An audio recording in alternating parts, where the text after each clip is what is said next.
impacts of Mauser bolts fracture the freezing air. The acrid sting of cordite hangs thick over untouched Belgian snow. It is December 17th, 1944. At the Bonnier Crossroads, 84 disarmed American prisoners stand with their hands raised. Schutzstaffel troops under Joachim Peiper do not act in a frenzy of rage. Their movements are cold, mechanical, precise. Machine guns open fire. 84 men fall into the mud. From a theater-level view, this is a minor tactical intersection. On the ground, it is a calculated execution. The firing stops. An eerie silence reclaims the pine woods. These executioners share the exact same ancestry as the men bleeding out at their feet. Yet, they operate like unfeeling components of a weapon. Crimson pools slowly expand across the white frost. To understand the mechanics of this slaughter, one must look back to the exact decade this human machinery was forged.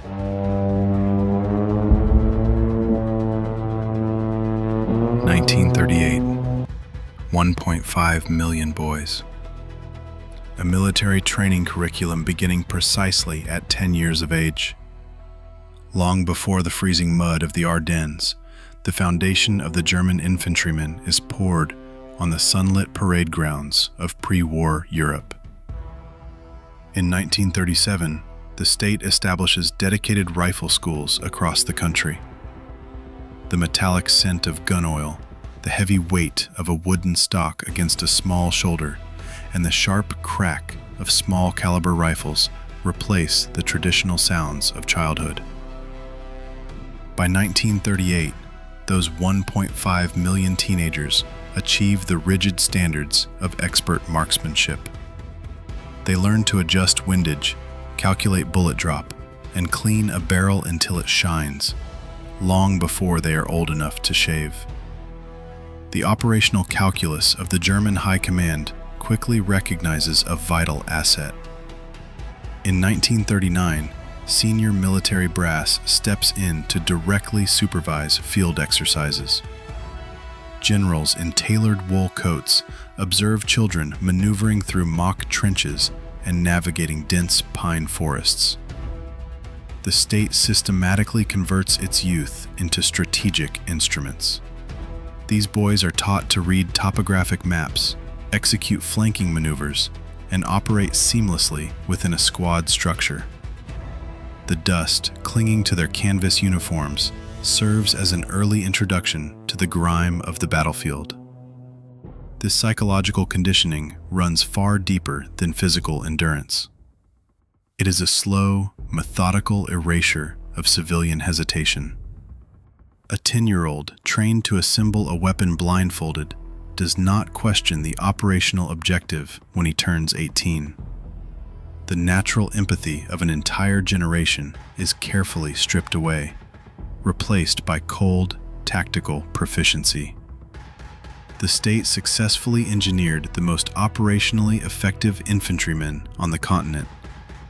They forged a flawless military weapon, yet they deliberately dismantled the boys' humanity years before they ever laced up a combat boot.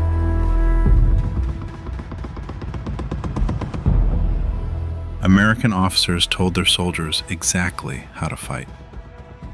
German officers told their soldiers what to accomplish, leaving the execution to the men in the freezing mud. This fundamental contrast defines mission tactics. It is not merely a doctrine printed in military manuals. It is a psychological reflex. The rigid, uniform discipline of their early youth paradoxically birthed complete tactical freedom on the battlefield. A frontline squad leader does not wait for a radio transmission from a distant command post. He observes the operational objective, feels the shifting momentum of the firefight, and acts instantly. Move forward to the bitter cold of December 16, 1944. The time is exactly 4:30 in the morning. The Ardennes forest is swallowed by a heavy winter fog. Over 400,000 German infantrymen slipped through the dense pine trees in complete silence. Canvas webbing creaks softly. Breath plumes in the dark, carrying the faint metallic scent of frostbitten steel. United States military intelligence is entirely blind, staring at static maps in warm tents, while a massive army group maneuvers directly into their defensive perimeter. The frontline American GI awakes to the sharp scent of shattered pine bark and sudden, coordinated violence. They are facing a tactical phantom. This decentralized enemy adapts seamlessly, flanks fluidly, and presses the attack without waiting for permission from senior brass. Every German rifle squad operates as a self-contained, highly adaptable organism, driven by a shared belief in their own battlefield autonomy. The broader theater of war heavily favors the Allies on paper. Yet, down in the icy foxholes, a critical challenge emerges. How does a 19-year-old American draftee rush to the front lines with only 3 or 4 months of basic training, survive a direct collision with an ideology weaponized for a full decade?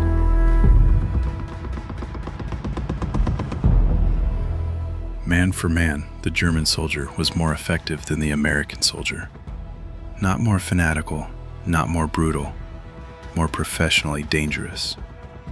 This post-war assessment captures the grim reality of the European theater. The operational calculus of the German army relied on a fundamental structural difference at the squad level. The American infantry unit was built around the individual rifleman.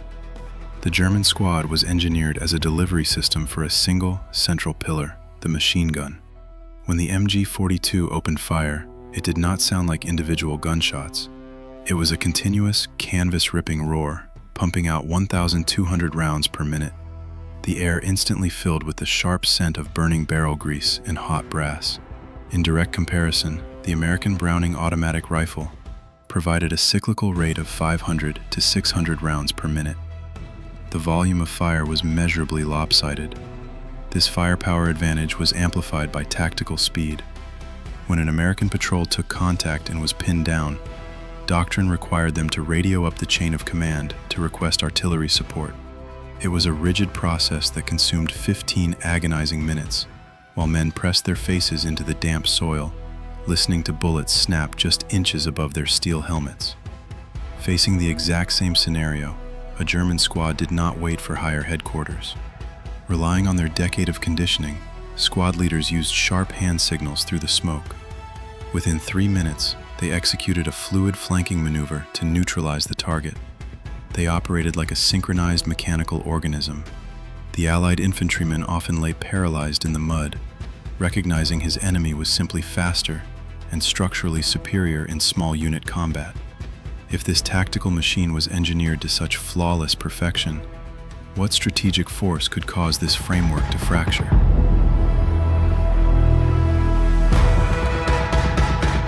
What does flawless infantry tactics mean when the sky is choked with enemy aircraft and the frozen earth vibrates under the weight of endless armor? It is late January 1945. The Ardennes offensive has stalled. The biting winter wind carries the heavy scent of diesel exhaust, cordite, and burning rubber. The strategic calculus of Adolf Hitler has pushed the Wehrmacht into a fatal bottleneck in the snow. The German High Command committed close to 500,000 men to this specific theater of war. Now, over 100,000 irreplaceable soldiers lie dead, wounded, or captured. Tactical brilliance at the squad level collides violently with a massive, unyielding wall of Allied logistics. The American industrial base operates on a mathematical scale that renders individual marksmanship entirely irrelevant. For every single Tiger tank painstakingly assembled in European factories, the United States manufacturing sector produces 10 Shermans. Across the Atlantic, shipyards launch one Liberty ship every single day. A single factory rolls out one heavy bomber every hour, flooding the airspace above the continent. In the frozen foxholes, the German infantryman feels the low, constant drone of those bombers vibrating directly in his jawbone. He clutches his rifle with numbed, frost-bitten fingers, staring up at a gray canopy that offers zero air support. The supply lines are severed. The rations are frozen solid. They face a bleak operational reality. They must either retreat to preserve their combat-effective units or hold the line under strict, inflexible orders from Berlin. They do not break. They methodically clean their weapons, conserving their rapidly dwindling ammunition, preparing for the next mechanized assault. The grand tactical machinery of this army is now running on fumes and borrowed time. The days of this generation are measurably numbered, leaving only one operational unknown. How exactly will they choose to face their inevitable end?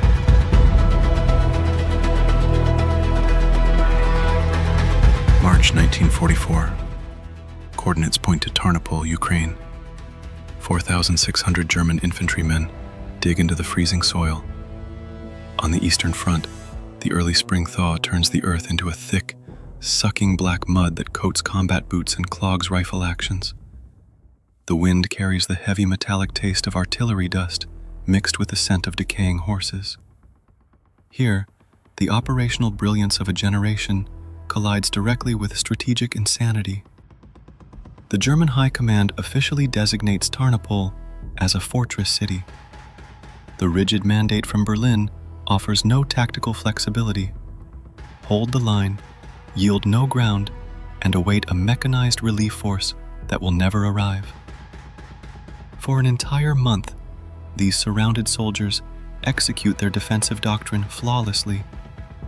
They establish interlocking fields of fire, reposition their heavy machine guns through shattered brick ruins, and communicate via sharp hand signals in the choking gray smoke. They are no longer fighting for a theater-level victory. They fight because the military apparatus they were molded by does not possess a mechanism for surrender. The Soviet Red Army constricts the tactical perimeter, tightening the siege with relentless mortar barrages. The ground trembles continuously, knocking loose soot from the bunker ceilings onto cold, hardened rations. The final calculus of this month-long defense is a testament to the cold efficiency of their childhood conditioning. Out of the original 4,600 defenders, 4,545 are recorded as dead or severely wounded. Exactly 55 men managed to slip through the Soviet lines and escape. It is a precise 99% casualty rate. They executed their orders to the letter. They survived a full decade of rigorous infantry conditioning, only to be fed directly into an inescapable meat grinder by the supreme commander they swore to serve.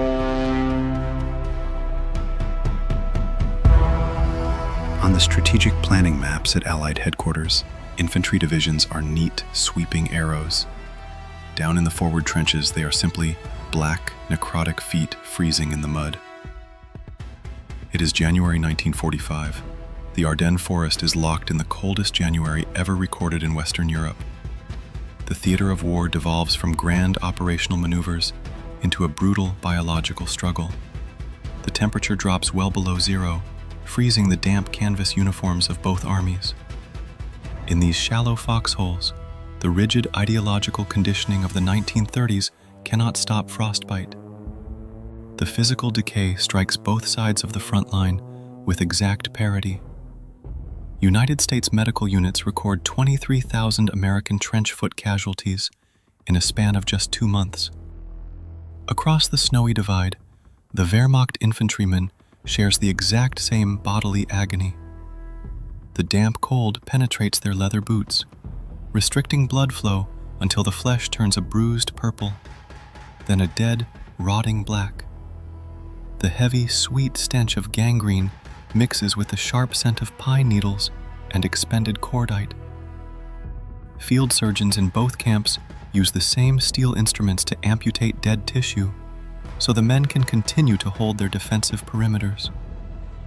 Looking across this frozen expanse, American officers and draftees alike confront a sobering reality about their tactical phantom.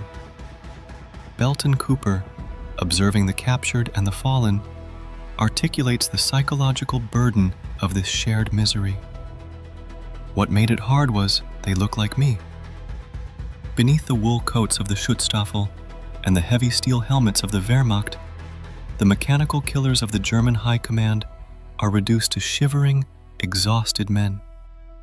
When the rigid tactical shell peels away in the sub-zero cold, the vast military machine vanishes, leaving behind only the frail, freezing biology of the soldiers trapped inside.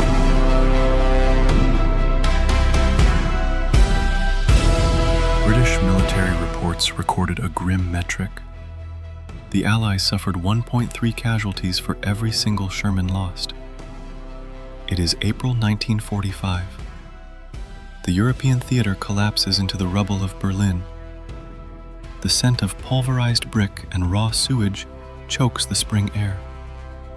The mechanical verdict of this conflict is later delivered by a 1946 United States Army study.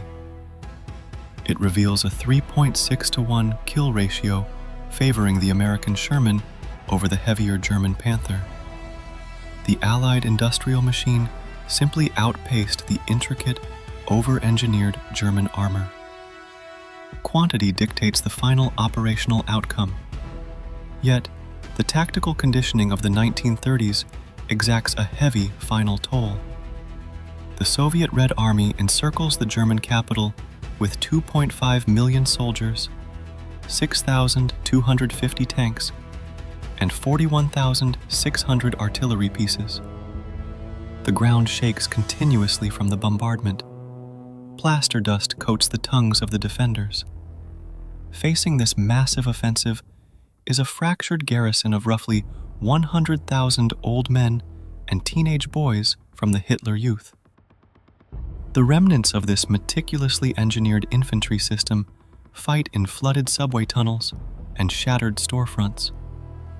They clutch magnetic anti-tank mines and disposable rocket tubes. Their wool uniforms hang loose on malnourished frames. In exactly 2 weeks of close-quarters urban combat, this desperate militia kills 81,116 Soviet soldiers. They leave 1,997 Soviet tanks burning in the ruined streets. The strategic map confirms the defeat of the Third Reich. The grand operational framework is permanently dismantled. The raw casualty data left behind by a starving army of children and retirees forces modern tacticians to pause. If the dying embers of this military machine could inflict such a toll, what exactly did it cost the world to break it at its peak?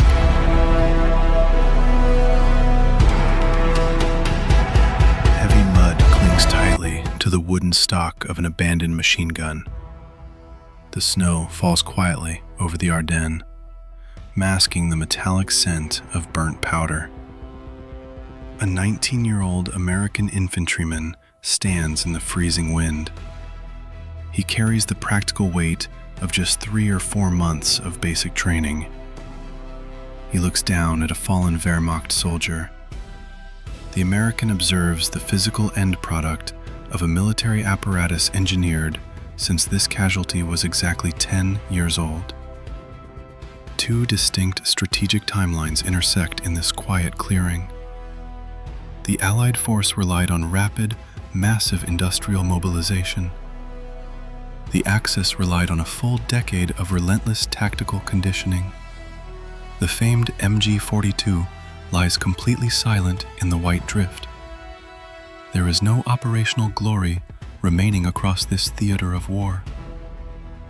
The grand strategic calculus of the German High Command vanishes, leaving only the profound waste of a generation consumed by a flawed doctrine. The winter snow continues to fall, slowly burying the cold steel, the canvas webbing, and the deep footprints of a march that finally stopped.